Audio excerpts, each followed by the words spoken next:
बेलूर गावचे ग्रामस्थ पांडुरंग कागणकर यांच्या भावजेवर अज्ञात गुंडांनी शिवीगाळी व जीवे मारण्याची धमकी दिल्याबद्दल त्यांनी कुमुदा टीव्ही समोर आपले गाऱ्हाण मांडले होते व खानापूर पोलीस स्थानकात त्यांच्याबद्दल गुन्हा नोंद झाल्याचे सांगितले होते।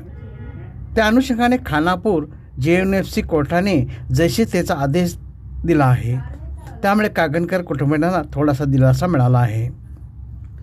आपल्या जीवाला धोका आहे, पोलिसांनी आपल्याला संरक्षण द्यावे अशी मागणी त्यांनी कुमुदा टीव्ही समोर केली। एवढे दिवस आम्ही करलो का ना वाढवायलापासून हे आमचं असल्याचे आम्ही घरं बांधून लावलो आणि हे आता आम्हाला येऊन दाब देऊन हे गुंड आणून दाब देऊन आमच्याकडे काढून गुजरे बघूल्यात। मावळते गुरव आणि पांडुगुरव येऊन दाब दिल्यात का ना, हे गुंड लावलेलं ते आता आमचं पूर्वीचं का आहे आताचं का आहे हे काय विचार करीना आणि आमची अपलगत का आहे ह्याचाच विचार करीना।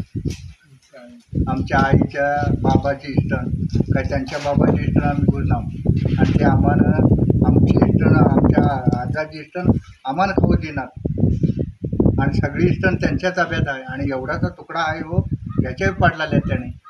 आता काय करताला आम्ही त्या गुंडाबरोबर टक्कर देतली काय त्यांच्याबरोबर टक्कर देतली काय घरं उचलून काय ते घरं उचलून निवा काय करणार आहे याचा आम्ही।